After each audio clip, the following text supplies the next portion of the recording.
السلام عليكم ورحمة الله وبركاته. بسم الله الرحمن الرحيم. الحمد لله رب العالمين، وصلى الله وسلم وبارك على سيدنا ونبينا محمد سيد الأولين والآخرين وعلى آله وأصحابه أجمعين. حياكم الله جميعا أيها الإخوة والأخوات.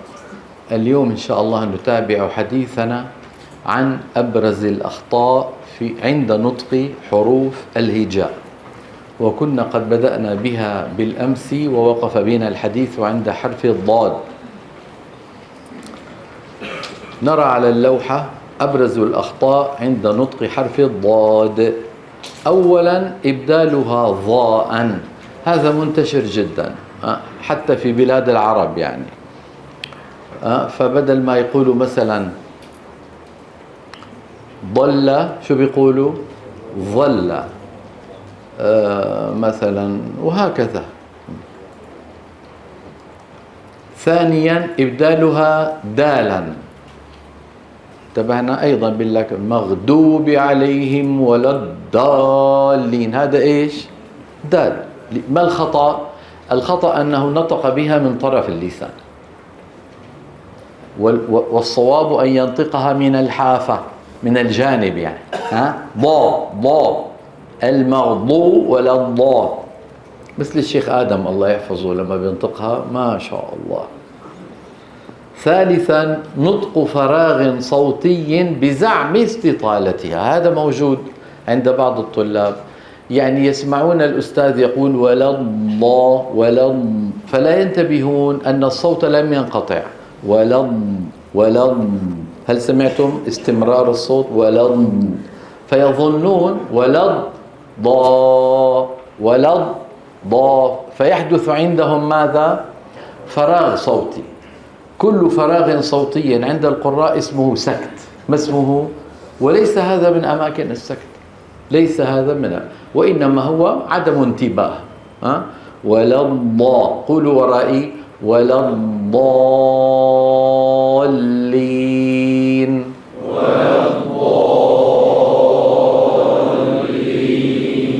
رابعا قلقلتها. بينا قبل يومين أن القلقلة ليست للتسلية، وأنها آلية ميكانيك، يعني تفعلها العرب بالفطرة دون تعليم عند 5 أحرف بسبب كمال الانحباس للصوت، إغلاق المخرج تماما، وهذا مزعج في حالة السكون فقط. لذلك يقلقلون هذه 5 عند السكون. فهنا قض الضاد رخوة ما هي شديدة، قطب جد كلها شديدة، خليكم معي، قطب جد كلها شديدة. أما الضاد ففيها رخاوة، ما في حاجة لمين؟ لقلقلتها. فبيقول وقضب ما بيصير. 5 إخراج غنة معها، هذا موجود كثيرا عند يعني إخواننا الذين ما زالوا في مرحلة التعلم، فيضغط المتكلم على أنفه. انتبهتوا بالله؟ ولن لك يا أخي ما في غنة يا حبيبي. ولا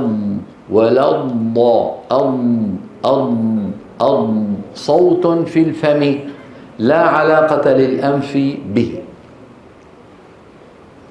6 إدغامها بما بعدها، وهذا أيضا موجود ومنتشر حتى عند الذين يسمعون الجزرية.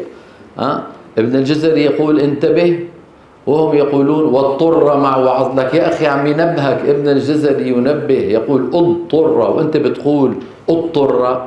هو يريدك ألا تقول اضطر، يريدك الجزري رحمه الله ألا تدغم الضاد وين؟ في الطاء، فلا تقل فمن اضطر في مخمصة، بل قل فمن اضطر. الضاد لا تدغم في الطاء، أقوى منها. مثلا إيش؟ عرضتم، بيقول لك عرضتم ما بيصير يا حبيبي. عرضتم. هذه أبرز الأخطاء عند نطق الضاد.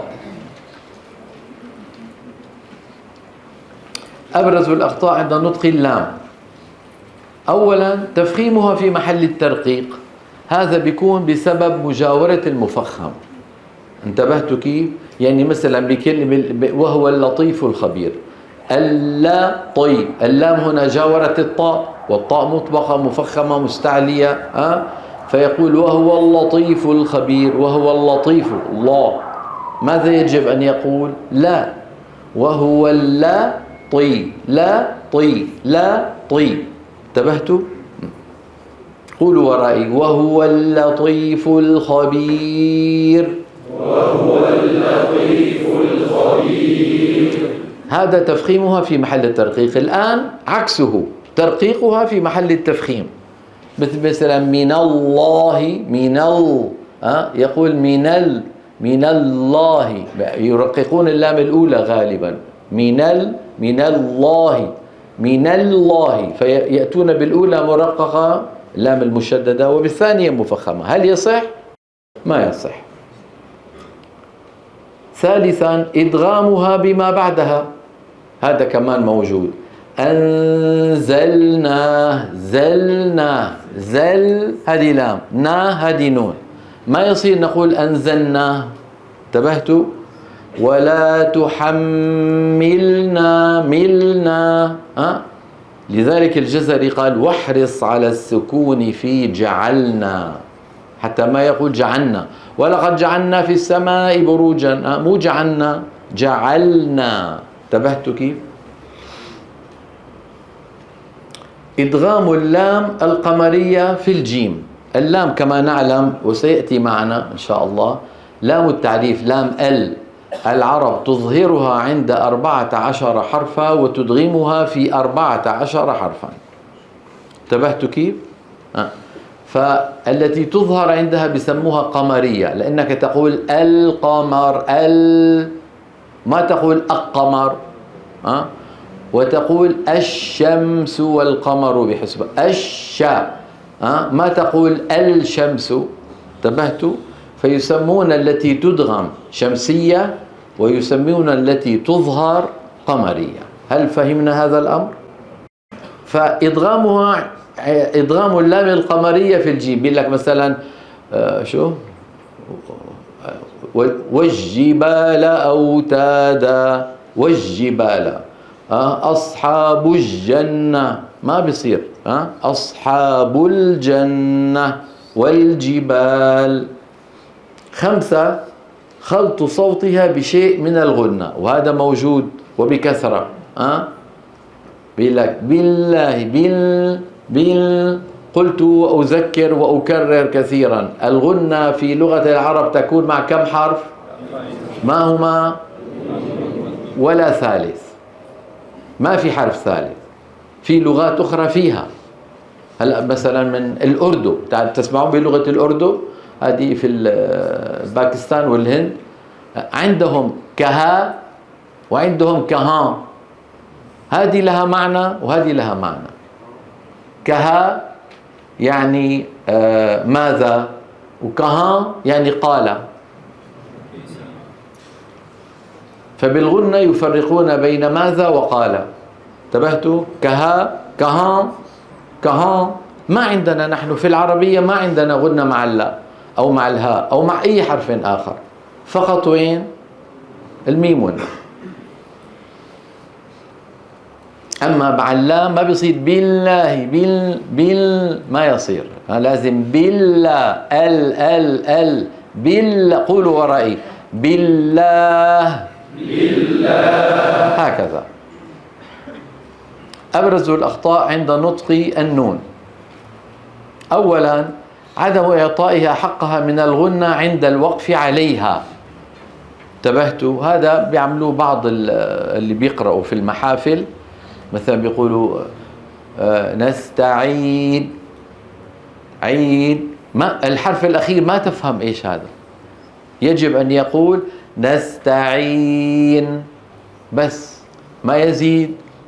في ناس بيزيدوا، وأردهم كثيرا وأنا أبرأ إلى الله من ذلك. بيقولوا أيمن عم بيقول أنا ما قلت الميم والنون بينية فيها جريان ضئيل، ونكرر كلمة ضئيل دائما. ما بيصير الرحيم نستعين، ما بيصح الرحيم، بس شيء بسيط، حيم نستعين فقط. ثانيا المبالغة في إعطائها حقها من الغنة عند الوقف عليها، هذا الذي ذكرته الآن، انتبهتوا؟ نعم. ثالثا قلقلتها إن سكنت، كمان هذا موجود، بيقول لك صراط الذين أنعمت عليهم، أنعمت، أنا، النون لا تقلقل، قلنا القلقلة ليست للتسلية، هي تخلص من الشدة. وهل في النون شدة؟ ما فيها شدة. أن ما فيها شدة، الصوت يمر عن طريق الأنف، أن، انتبهتوا؟ رابعا تفخيمها في نحو النار، يعني لأنه جاء بعدها راء مفخمة، شو بيقولوا؟ أولئك أصحاب النار، مو النار، شو بده يقول؟ النا نا ثم يفخم الراء، نار، انتبهتوا؟ قولوا النار. تمام. 5 تطنين غنتها إذا شددت. التطنين يعني الهزهزة، الهز، هذا الصعود والهبوط، هذا يفعله أهل الغناء وأهل الإنشاد ويعتبرونه من المهارة، ويسمونه العرب، العرب، ويمدحون من يفعله، يقول ما شاء الله عنده عرب جميلة، انتبهتوا؟ يعني صعود وهبوط، صعود وهبوط بصوت الغنة من الأنف. هذا في التلاوة لا يصح. التطنين في الغنات كالتمويج في المدات، انتبهتوا؟ لا هذا صحيح ولا ذاك صحيح. ويكون ذلك بتمويج الغنة وهزهزة صوتها أثناء أدائها. أبرز الأخطاء التي تحدث عند الراء، عند نطق الراء: أولا إبدال، أذكر بأن الراء تكلمنا في المخارج وعند الصفات أنها حرف يخرج من طرف اللسان مع ما يحاذيه من الحنك الأعلى، ويبقى في الوسط فجوة يمر منها الصوت من مجرى ضيق، انتبهتوا؟ وهي المفتوحة مضمومة بتكون مفخمة، أر أر أر أر أر، انتبهتم؟ نعم. فبعض إخواننا إما عندهم عادة نطقية، عادة يعني في البيت أهملوه وهو صغير، مثلا بيقول لك غمضان، غمضان، وغد يعني ورد، وتأتي بمعنى الوغد كمان لها معنى ثاني في اللغة. عادة نطقية، أو بسبب هنا يعني هذا اللسان أسفل اللسان هناك عضلة تحرك اللسان، هذه العضلة عند بعض الناس تكون خلقة قصيرة، فيعمل لها الآن عمليات جراحية لتطويلها. يعني ذاك المتكلم مهما حاول أن يرفع لسانه لا يصل إلى فين؟ إلى مخرج الراء، يعني يصل إلى هنا، بيقول لك الرحمن الرحيم، مهما حاول. هذا بسبب عيب في جهاز النطق، وقد يكون بسبب عادة، تعود هكذا من الصغر وترك. العادة تغير، أما الذي عنده عيب في جهاز النطق ما لها حل إلا العمل الجراحي. انتبهتوا كيف؟ طيب، هنا يبرز سؤال: لو أن إنسانا، وكثير منكم أساتذة، لو أن إنسانا أتقن أحكام التلاوة كلها أو كلها بالأحرى، أتقن أحكام التلاوة كلها إلا حرفا واحدا مثل الراء هذه، والباقي كله صحيح، لكنه يقول بسم الله الرحمن الرحيم، وحاول كثيرا وأستاذه حاول معه، فيبرز سؤال: هل يجاز أو لا يجاز؟ لا تهز براسك، لا تهز براسك، انتظر الجواب. ليس الأمر بهذه البساطة. سألني هذا السؤال أستاذنا الشيخ عبد العزيز، ليس أنا سألته، هو سألني. قال لي: يا عمي، لو أن طالبا أتاك وأتقن كل الأحكام إلا حرفا واحدا تجيزه أم لا تجيزه؟ قلت له: سيدي والله ما بعرف. ودائما الإنسان أمام العلماء بيعمل حاله شو؟ ما بيعرف، وكن بالجهل مستترا. قال لي: تجيزه وتنص في الإجازة، تجيزه وتنص في الإجازة، تقول: وعنده الحرف الفلاني يجيد وصفه ولا يجيد نطقه. وعنده الحرف الفلاني يجيد وصفه، يعني يستطيع أن يصفه، وإذا نطق أمامه الصواب والخطأ يفرق بينهما. طب انطقه أنت، بيقول لك ما. وعنده الحرف الفلاني يجيد وصفه ولا يجيد نطقه. هكذا قال لي أستاذنا رحمه الله. ثم بعد وفاته بسنوات تأملت الموضوع، وجدت أيها الإخوة كلنا، انظروا أقول كلنا، عرضة لهذا الأمر. كم حرف يخرج من الأسنان العليا والسفلى؟ أليست حروف الصفير من طرف اللسان والصفحة الداخلية طيب افرضوا أصابني أو أصاب أحد منكم مرض أو حادث سيارة، تكسرت أسنانه السفلى وهو يقرئ، هل يفقد أهليته للتعليم؟ يجيد وصفه ولا يجيد نطقه. كلاتنا عرضة أن يأتي علينا يوم عند حرف أو أكثر نجيد وصفه ولا نجيد نطقه. انتبهتوا كيف؟ هذه فائدة خذوها هكذا ببلاش. إذن الملاحظة الأولى على الراء: إبدالها غينا أو صوتا فمويا عائما. ما سبب ذلك؟ إبعاد اللسان جدا عن مخرج الراء، وهذا أنا رأيته في حياتي من كثير من السيدات النساء. الرحمن الرحيم، تلاقي الصوت الله يتقبل، يعني هواء يتدفق. طب راء لا، مو راء. انتبهتوا؟ هذا حله التدريب، ما حله التدريب. تفخيمها في محل الترقيق وترقيقها في محل التفخيم مثلا. فهذا ايش؟ فذكر إنما أنت مذكر. مذكر، هنا الراء ساكنة وقبلها ايه؟ مكسور، وقبلها مكسور. مذكر. فبيقول بعضهم مذكر. كان عندنا خطيب يعني كل أسبوع يثقب أذني بهذا: فذكر إنما، لأنه بيقرأ وسبح اسم ربك الأعلى وهل أتاك حديث الغاشية. إنما أنت مذكر لست عليهم بمسيطر، يعني كله ما بصير. مذكر. انتبهتوا كيف؟ والعكس ترقيقها في محل التفخيم. مريم، الراء ساكنة قبلها مفتوح، يجب أن تكون ماذا؟ مفخمة. بيقول لك مريم، مريم،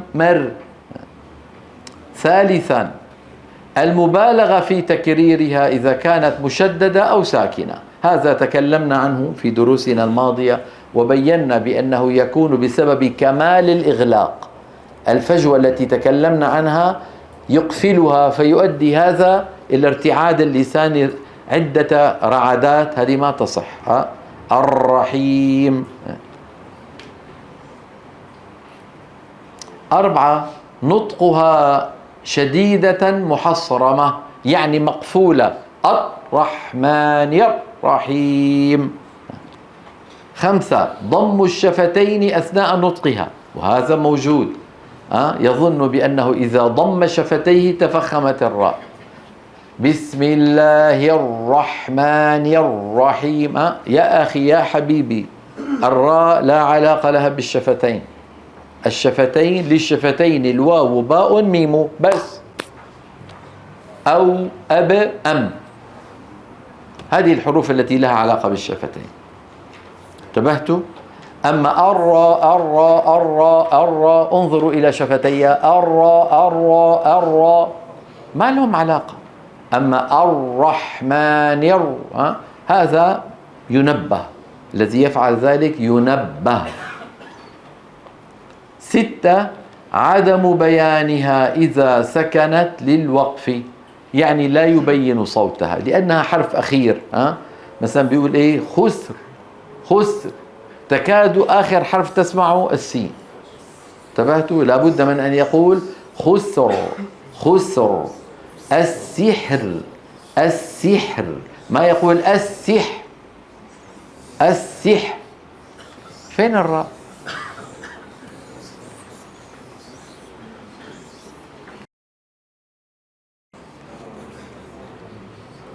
أبرز الأخطاء التي تحدث عند نطق الطاء والدال والتاء. نبدأ بالطاء. لماذا ذكرنا هذه الثلاثة مع بعض؟ لأنها من المخرج نفسه كما قال العلماء. الطاء من الأخطاء فيها همسها، همسها، وهذا موجود بكثرة في مصر، عادة ليست أكثر، لكن المتقنين من القراء لا يفعلونها.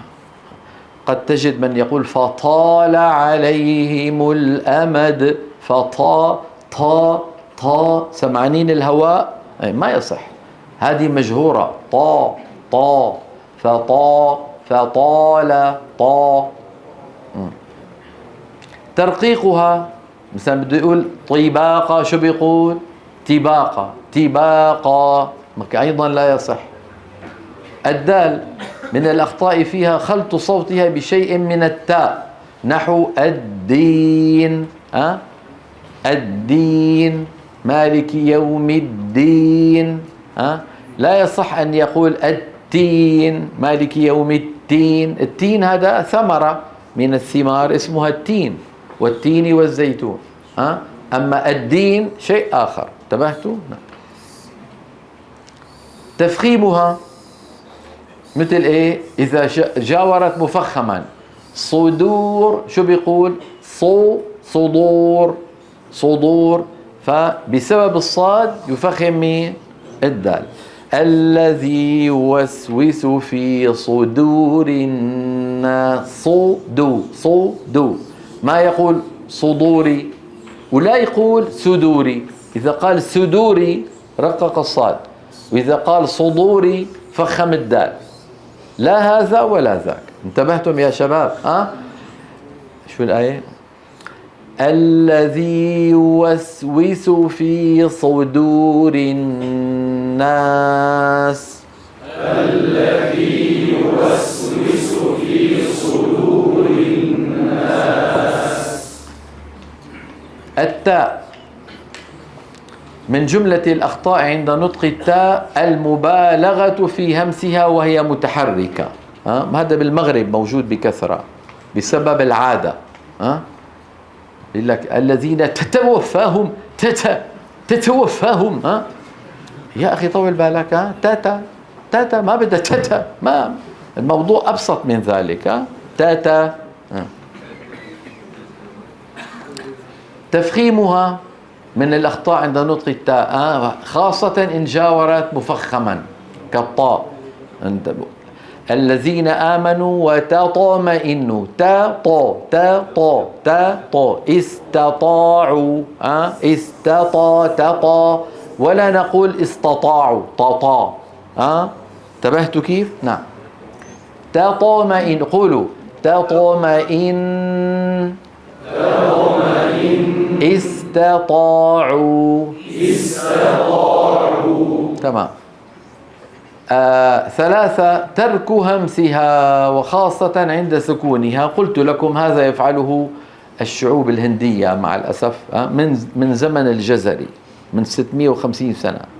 يعني بيقولوا التاء والكاف انتبهتوا؟ يعني يأتون بصفة الشدة ولا يأتون بصفة مين؟ الهمس. لابد من الشدة في أولهما والهمس في آخرهما. واضح؟ في غموض، في صعوبة. أبرز الأخطاء عند نطق حروف الصفير. نرى على اللوحة إضعاف صفيرها، إضعافه يعني نطقه بشكل ضعيف. بده يقول الصالحين، مع رخوة فيها صوت متدفق. بيقول لك الصالحين، يعني ميت، صوت ميت. المسجد، المسجد الحرام، بيقول لك المسجد، مسجد. يزكى، انتبهتوا كيف؟ بده يبينها. ضم الشفتين عند نطق الصاد، هذا موجود عند بعض المقرئين، وهذا خلل داخل على التلاوة. لا أدري مصدره، قد يكون مصدر المكفوفين من القراء، وقد يكون مصدره الكبار في السن ممن يعلم القرآن وقد ركبوا أسنان صناعية. فإذا بده يقول يمكن القطعة هذه تخرج، عم بتكلم جد، فيمسكها بشفتيه، بيقول لك فالطالب مسكين لما بينظر بيلاقي شو بيحسب؟ يظن بأنه هكذا صوابها. لا، صوابها قولوا مثلي، الصالحين، صوموا، المصير. خامسا تفخيم السين. أيضا إذا فخمت السين وذلك بسبب مجاورة مفخم مثل الطاء تتحول إلى صاد. مثلا إيش؟ يسطرون، نون والقلم وما، بيقول لك يسطرون، صارت صاد يا أخي. يجب أن يقول ماذا؟ يسطرون. 6 خلط صوت السين بالزاي، بحرف الزاي. هذا موجود في بعض العاميات، في مصر موجود بكثرة. واسجد، شو بيقول؟ واسجد. المسجور، المسجور. ريجس، إذا خلطنا السين بالزاي تصير رجز. في رجز في اللغة وفي القرآن، وفي رجس بالسين وبالزاي. التي بالسين والتي بالزاي. انتبهتم كيف؟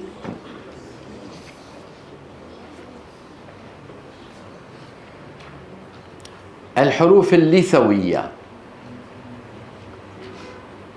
اللثوية يعني الثاء والظاء والذال، التي نضع فيها أطراف الثنايا العليا على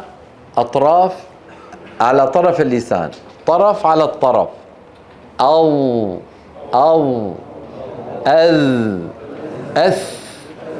لا نخرج اللسان هكذا إلى الأمام كثيرا، ولا نجعله وراء، لا هنا ولا هنا، الطرف على الطرف، كما قال إمامنا الجزري: والظاء والذال وثا للعليا من طرفيهما. في الجزرية من طرفيهما جاءت في البيت، في أول البيت، لكنها تابعة للذي قبله.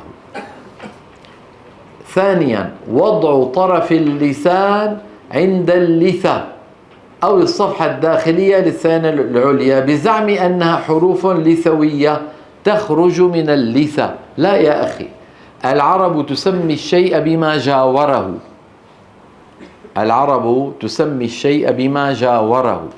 انتبهتوا كيف؟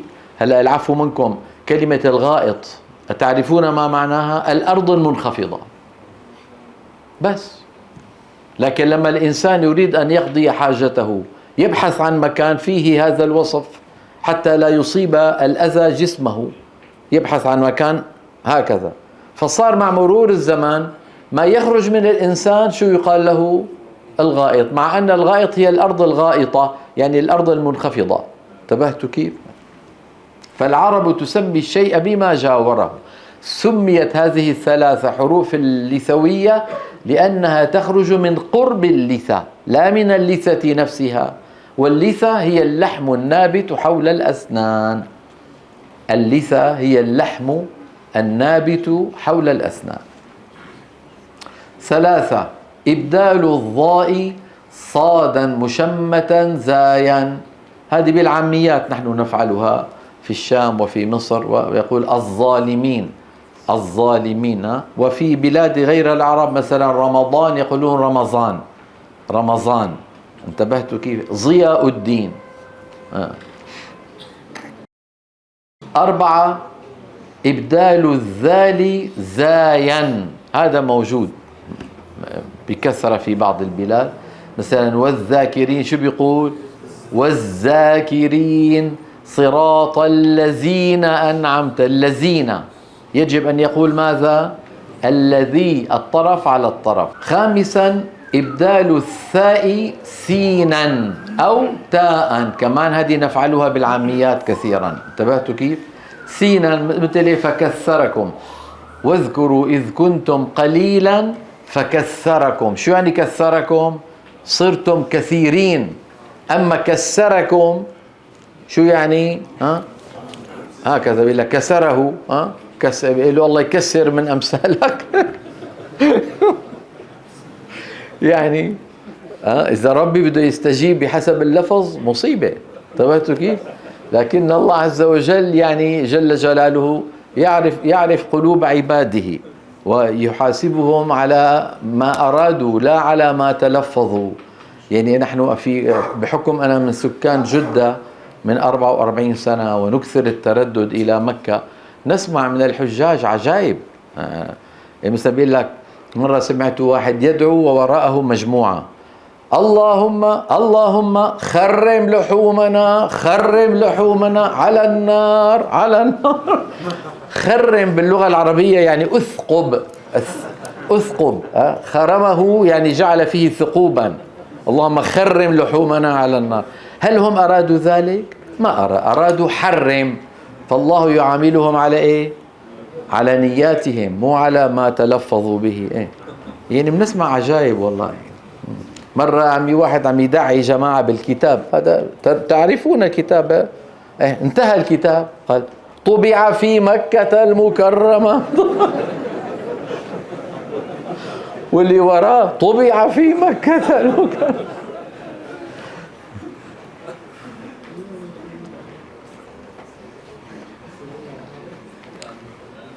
أبرز الأخطاء التي تحدث عند نطق الفاء: عدم بيانها بسبب ضعف همسها. فكثركم. انتبهتوا؟ وأيضا في كلمة كثير ما يقع فيها يعني الغموض، كلمة نفس. يوم لا تملك نفس لنفس شيئا، لأن الفاء هنا جاورت السين، والسين فيها صفير، والفاء ضعيفة ميتة. الفاء عرفتوا من أضعف الحروف. فبيقول لك مثلا يوم لا تملك نفس لنفس، أنت تكاد لا تسمع إلا السين لقوة السين وضعف الفاء. فنحن نقف مع القوي ولا مع الضعيف؟ مع الضعيف. يوم لا تملك نفس لنفس شيئا. يوم لا تملك نفس لنفس شيئا. تفعلون. نعم. ثانيا من الأخطاء عند نطق الفاء قلبها إلى ما يشبه حرف في. في ليس في اللغة العربية في. انتبهتوا كيف؟ مثلا والضفادع، والضفا بيقول لك والضفادع والضفادع والضفا، ما في فا، في فا. والضفادع. نعم. في الجزرية كثير يعني بعض اخواننا لما بيسمعوا شو بيقولوا اللفظي في كلمه في الظان ظل الظهر عظم الحفظ ايقظ وانظر عظم ظهر اللفظي. اللف بيقولوا اللفظي، اللف ياتون بها كالفي. حرف في، ما في في باللغه العربيه.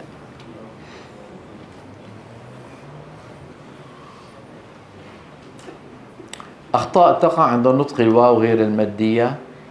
تفخيمها إن جاورت حرف المفخم، يعني هنا في لفظ الجلالة والله والله والله، الواو إيه؟ مرققة، واللام مفخمة. لا يصح أن نقول والله والله، ماذا نقول؟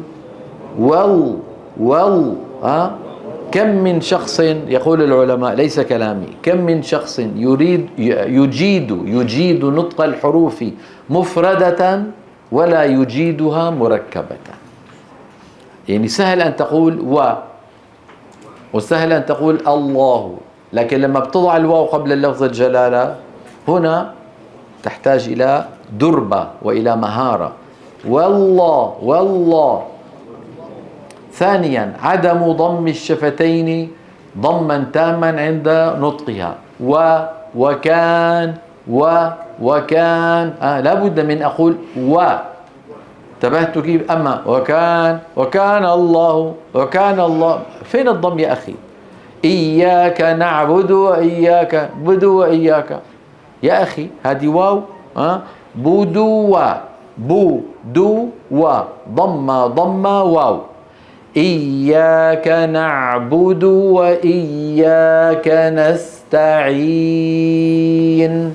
إياك نعبد وإياك نستعين. ثالثا الضغط الزائد على الشفتين خاصة إذا شددت، مما يحدث لها ضجيجا بسبب التضيق الزائد للمخرج.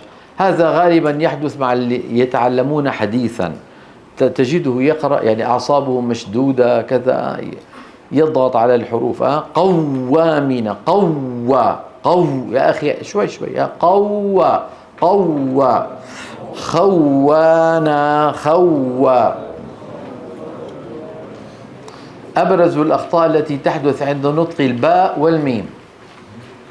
الباء من الأخطاء عند نطقها همسها.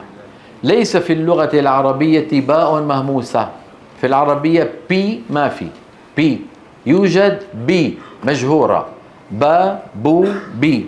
انتبهتوا؟ باسمي ما في باسمي. ربنا ما في ربنا.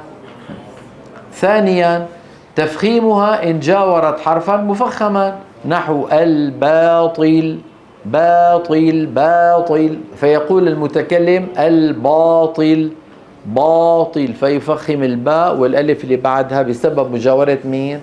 الطاء. ثالثا عدم قلقلتها إن سكنت، نحو يبصرون، بيقول مثلا يبصرون.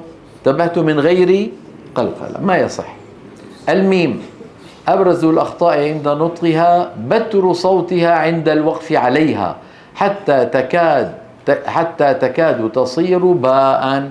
الرحيم ما يقول حيم، يقول الرحيم. نستعين، فأنت تحتار ما هذا الحرف. انتبهتوا؟ وذكرت لكم منذ أيام قول القسطلاني رحمه الله في كتابه لطائف الإشارات في فنون القراءة 14 عن الميم والنون الساكنتين في المظهرتين: فأجر الغنة التي فيهما تعينك على تجويد اللفظ بهما. ثانيا تفخيمها إن جاورت حرفا مفخما، هذا من الأخطاء. لما يأتيك، انظروا أيها الإخوة، هذه حروف مرققة وهذه حروف مفخمة، نطق هذه لوحدها سهل، نطق هذه لوحدها سهل، لكن المهارة عندما تأتي الحروف هكذا متداخلة، مفخم مرقق مفخم مرقق. انتبهتوا كيف؟ فهنا المهارة أن تبقي المرقق مرققا والمفخم مفخما دون أن يؤثر أحدهما على الآخر. مثل إيش؟ مخمصة، الميم الأولى مرققة، بعدها خاء مفخمة، بعدها ميم مرققة، بعدها إيه؟ صاد مفخمة. مخمصة.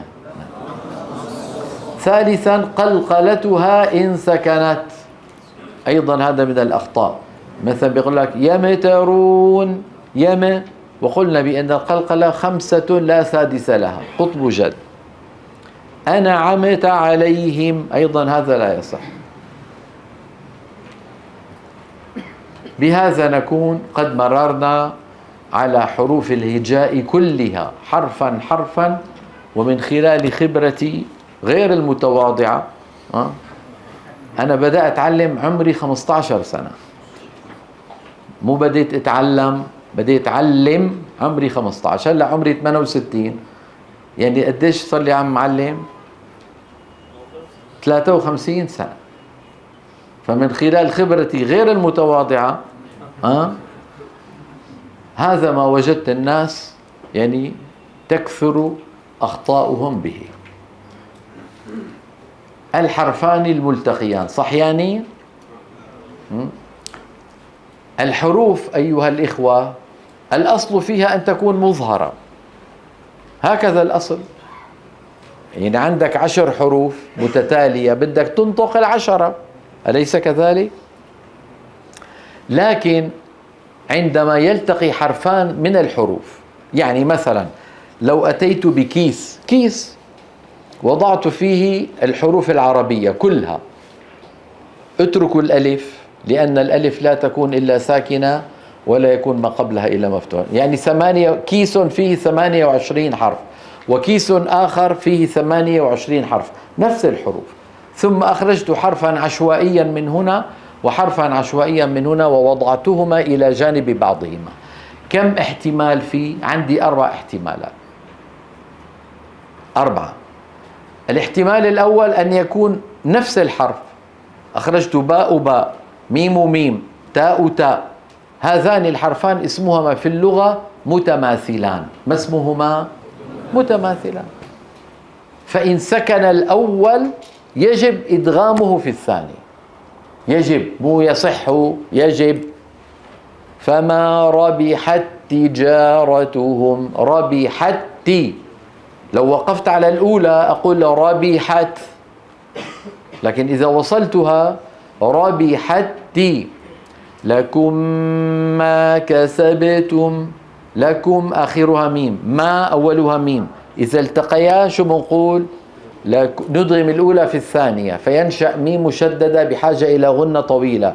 لكم ما، وليكتب بينكم كاتب، في آية الدين، وليكتب آخرها باء ساكنة، بينكم أولها باء متحركة، فإذا التقى الباءان وجب إدغام الأول في وجب، وإظهاره لحن.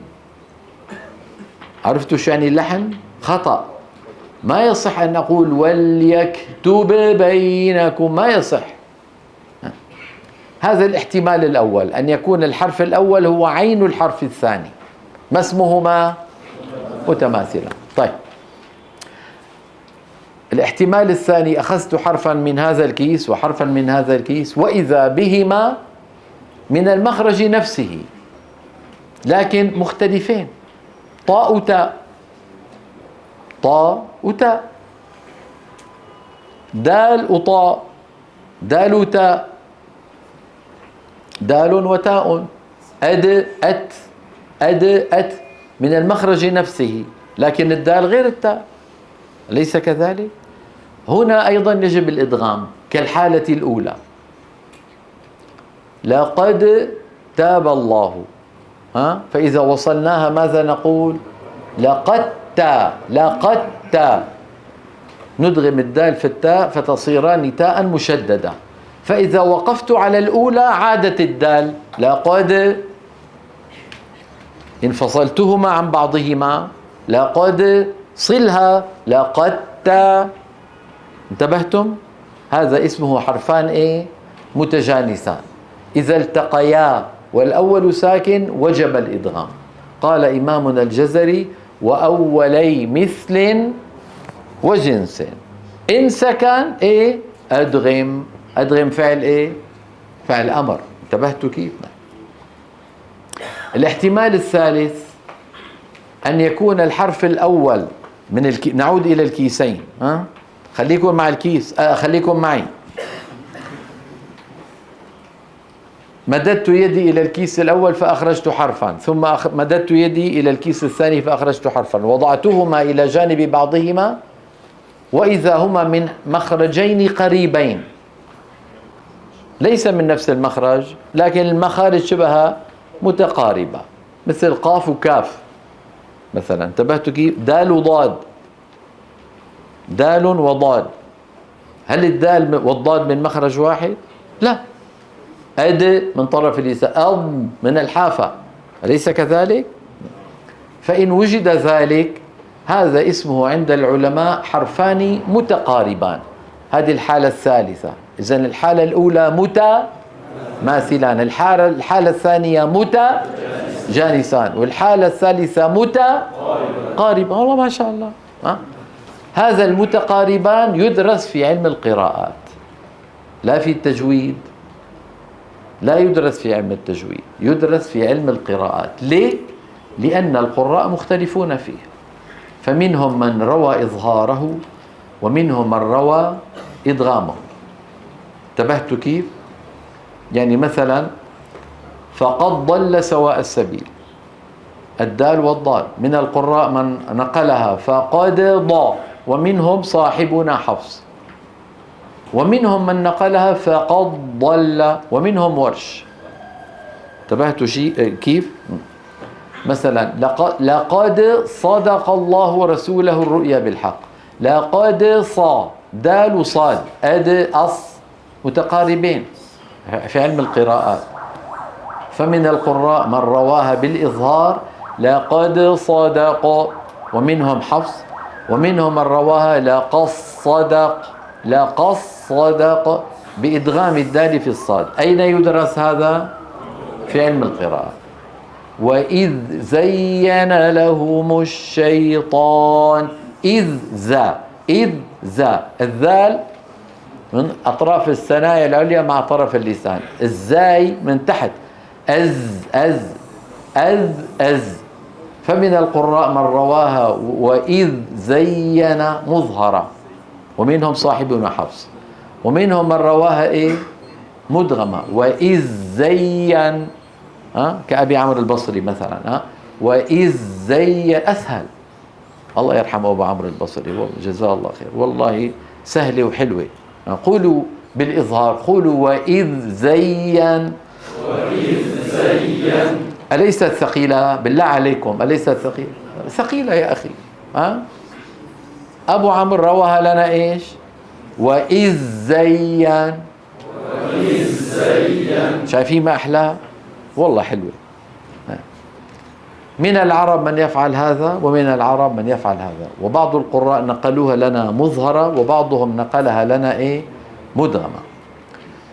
نعود إلى الكيسين.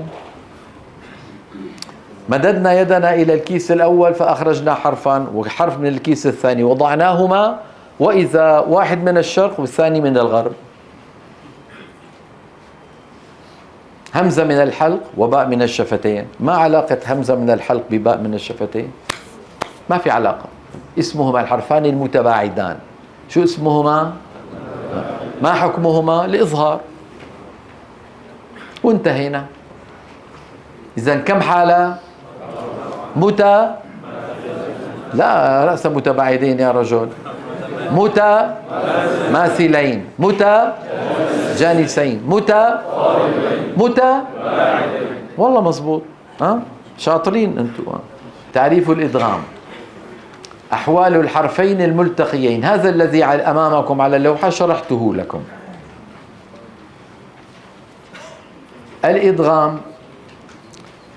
الإدغام لغة الإدخال. تقول العرب: أدغمت اللجام في فم الفرس، أي أدخلته فيها.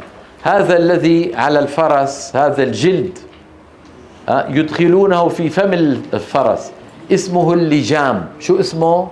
اللجام، لأنهم يلجمونها به، يمسكون الفرس يضبطون حركتها باللجام، لكن لابد أن يدخلوه فين؟ في فمها. أدغمت اللجام وين؟ في فم الفرس. وأيضا يقولون أدغمت السيف، هذا سيف، في غمده. الغمد هو البيت، بيت السيف اسمه غمد، غين ميم دال، أدغمت السيف في غمده.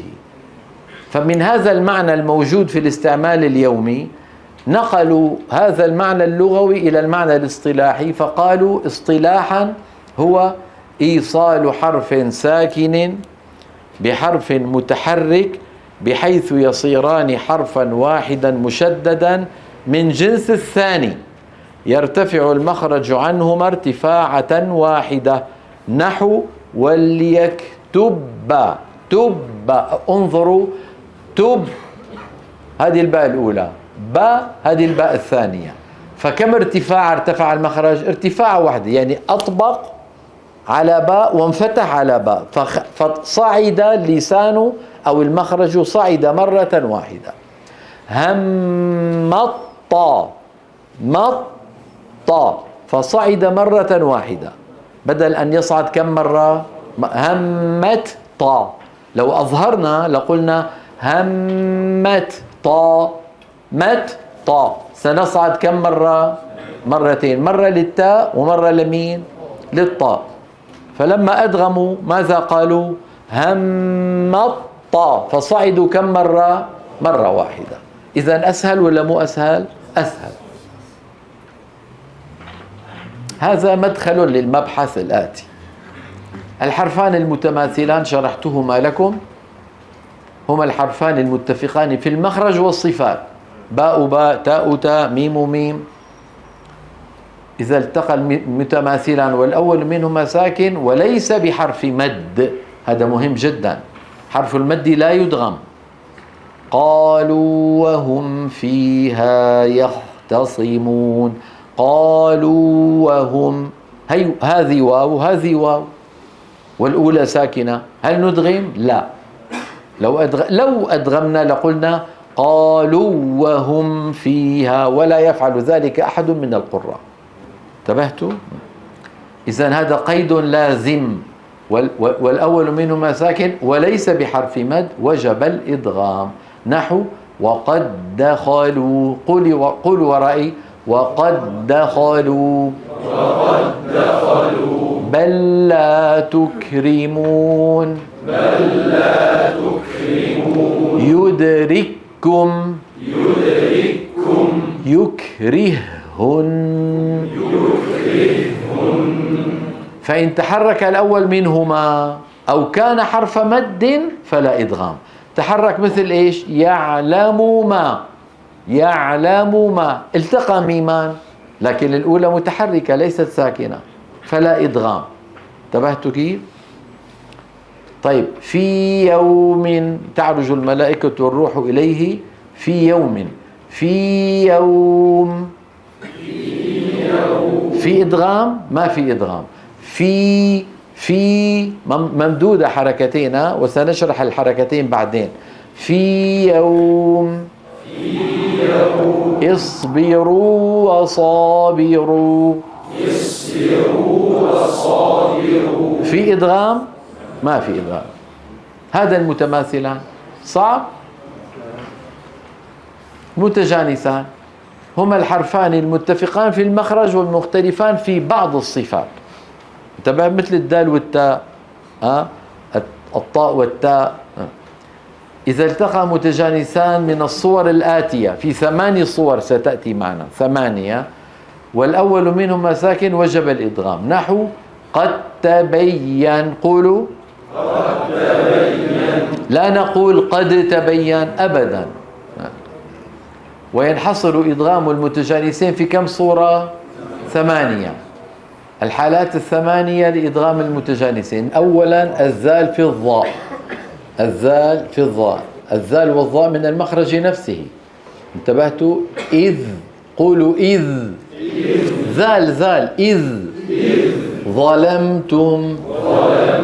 فإذا نطقناهما مع بعض نقول إذ، ننتقل من الهمزة إلى الضاء، إذ ظلمتم، ولا ننطق الذال، إذ ظلمتم. الحالة الثانية الدال في التاء، قد تبين. قولوا لشوف، قولوا ورائي قد، هذه دال، قد تبين. نصلهما مع بعض قد تبين ولا ننطق الدال. انتبهتوا؟ ثالثا التاء في الدال. أثقلت،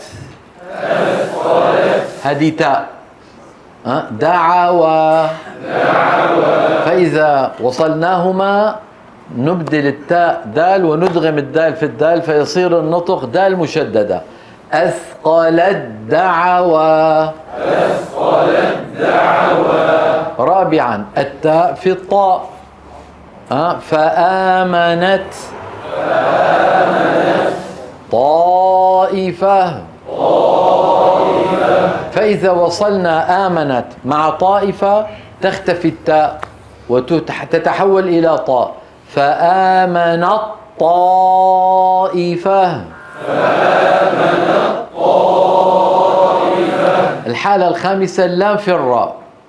على مذهب، هذه كلمة على مذهب الفراء ومذهب سيبويه، يعني تفصيلات أنتم يعني ليس من الضروري أن يعني تتعمقوا فيها. المهم اللام في الراء نحو قل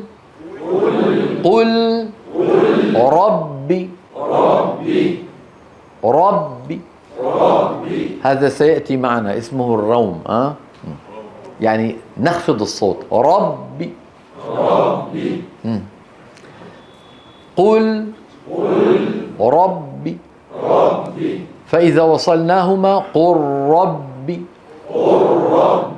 تمام؟ لا يبقى لام، لا نقول في الوصل قل ربي، ما يصح. كم صورة صاروا؟ 5. الصورة السادسة الثاء في الذال. الثاء في الذال. الثاء والذال من المخرج نفسه. قولوا أث أذ. أيوة. يلهث ذلك. انتبهتوا؟ إذا فصلناهما عن بعض الثاء تظهر. يلهث ذلك. فإذا وصلناهما تتحول الثاء إلى ذال ويكون النطق بذال مشددة. يلهث ذلك.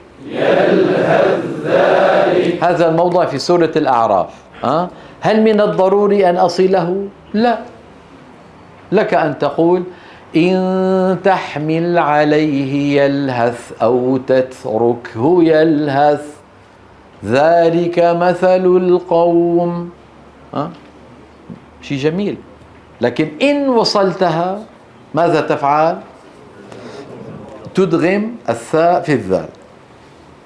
وقد ورد في هذا الحرف مع كونه من المتجانسين خلاف بين القراء فأظهره بعضهم وأدغمه الباقون، ولحفص من طريق الشاطبية فيه الإدغام فقط.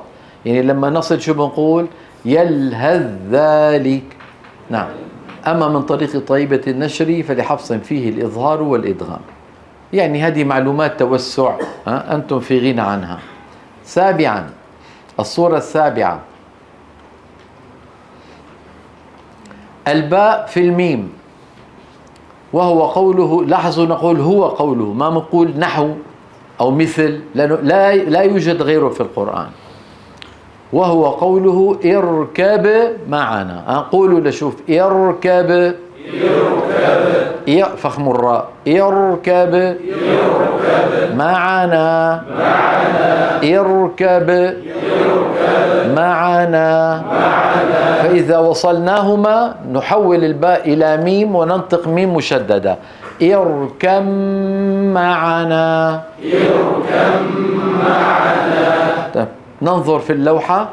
ورد فيه مع كونه من المتجانسين خلاف بين القراء فأظهره بعضهم وأدغمه الباقون، ولحفص من طريق الشاطبية فيه الإدغام فقط، يعني اركب معنا. أما من طريق طيبة النشر فلحفص فيه الإظهار والإدغام. هذا كلام لأهل التوسع يعني. ثامنا وهي الحالة الأخيرة. الحالة إيه؟ الأخيرة الطاء في التاء. أيوة. هذه بدها شوية انتباه. أيها الإخوة الكرام، أيهما أقوى، الطاء أم التاء؟ الطاء أقوى. مستعلية مفخمة مطبقة، والتاء مستفلة منفتحة مهموسة. انتبهتوا كيف؟ لكنهما من المخرج نفسه. انتبهتوا كيف؟ لو في اللغة العربية بيسموها حرف امتناع الامتناع. لو أظهرنا الطاء لقلنا أحاطت ولا يفعلها أحد. ولو كمان حرف امتناع الامتناع أدغمنا الطاء في التاء إدغاما تاما لقلنا أحدت ولا يفعلها أحد. انتبهتوا كيف؟ ولكن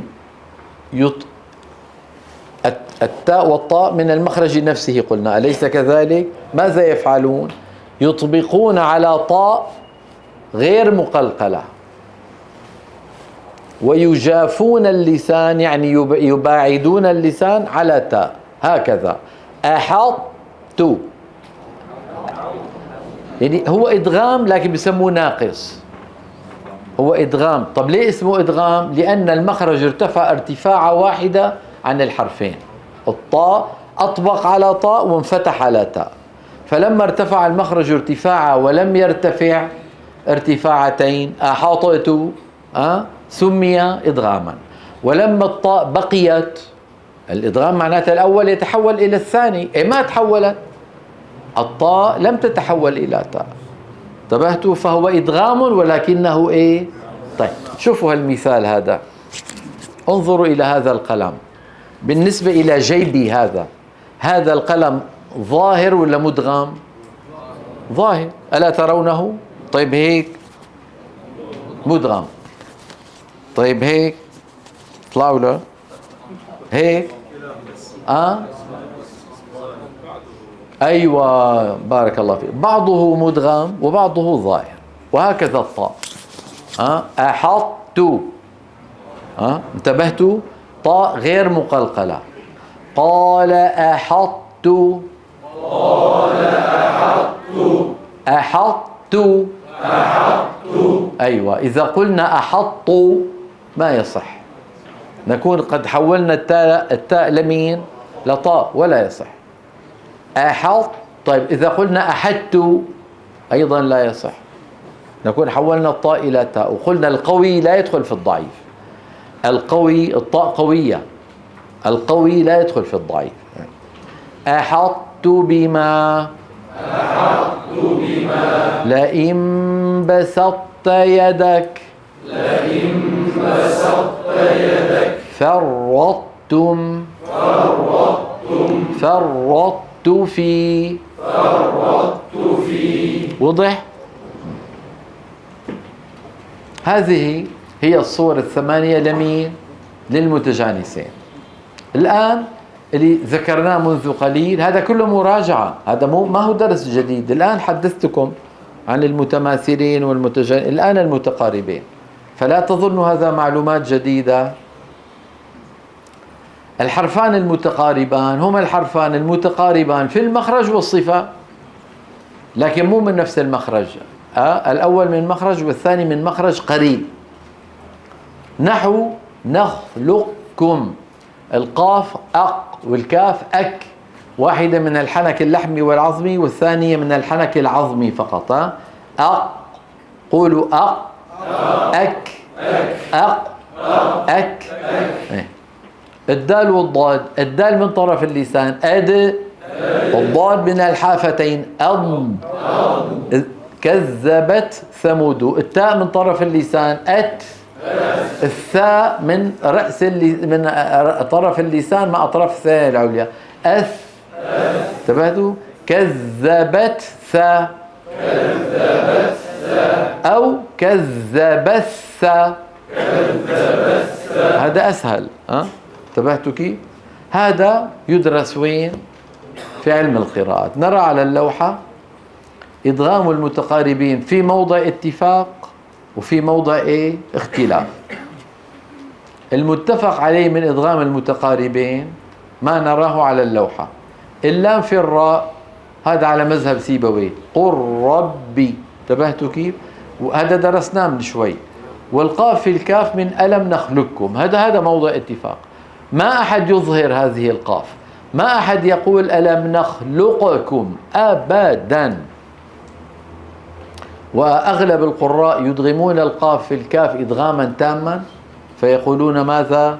نخلقكم. وقليل جدا من المصنفين مكي بن أبي طالب وأبو بكر بن مهران يبقيان صفة الاستعلاء فيقولان ماذا؟ نخلقكم، لقكم، كما فعلنا في أحط، يفعلون الشيء نفسه في القاف والكاف، يطبقون على قاف ويجافون المخرج عن كاف. طيب سنأتي بالإدغام التام. قولوا ورائي: ألم نخلقكم. ألم نخلقكم. الآن سنبقي صفة الاستعلاء. ألم نخلق، هذه قافها. ألم نخلقكم. ألم نخلقكم. وضح؟ اتفق أهل الإذاعة على إدغام القاف في الكاف منها، ثم اختلفوا، فذهب الجمهور منهم إلى جعله إدغاما محضا مستكمل التشديد، وذهب مكي بن أبي طالب وأبو بكر بن مهران إلى الإدغام الناقص فيه، وذلك بتبقية صفة الاستعلاء، وهي على رواية حفص من طريقي الشاطبية والطيبة بالإدغام الكامل، وعلامته تجريد القاف من السكون مع تشديد الكاف. لو فتحتم المصحف تجدون القاف ليس عليها سكون والكاف عليها شدة، علامة على أنه تنطق كاف مشددة. نخلقكم. قد يسأل سائل: ما الفرق بين نخلقكم وأحط؟ الفرق أن الطاء مطبقة مستعلية، بينما القاف مستعلية فقط غير مطبقة. أيضا الأمر الثالث من المتفق عليه: اللام الشمسية في 13 حرفا، وسيأتي بيانها في بحث لام التعريف. رابعا النون الساكنة والتنوين في حروف لم يروي، هذه الحروف أيضا تدغم في المتقاربين اللي هي النون يعني، وسيأتي بحثها في صفحة كذا. المختلف فيه من إدغام الحرفين المتقاربين يبحث عنه في علم القراءات، وذلك نحو إدغام الدال في الضاد، مثلا الإظهار مثل حفص: فقد ضل، فقد ضل. على ورش مثلا: فقد ضل. انتبهتوا؟ الثانية كذبت ثمود، كذبت ثمود. بالإدغام: كذب الثمود، كذب الثمود. وحفص عن عاصم: يظهر ذلك كله. واضح؟ نكتفي بهذا القدر، أو بناخذ المتباعدين. المتباعدان هما الحرفان المتباعدان في المخرج والصفة كما ذكرت لكم. من آمن، النون من أين؟ من طرف اللسان. أن الهمزة من أين؟ من أقصى الحلق. شو جاب هذا لهذا؟ فإظهار. من آمن، أنعمت عليهم، كل هذه الحروف الساكنة مظهرة. يؤمنون، الهمزة والميم، ما علاقة الهمزة بالميم؟ الميم من الشفتين والهمزة من أقصى الحلق، إظهار. تشكرون، الشين من وسط اللسان، الكاف من أقصى اللسان، وحكمهما الإظهار في كل القراءات. مين حكمهما يعني؟ المتباعدان.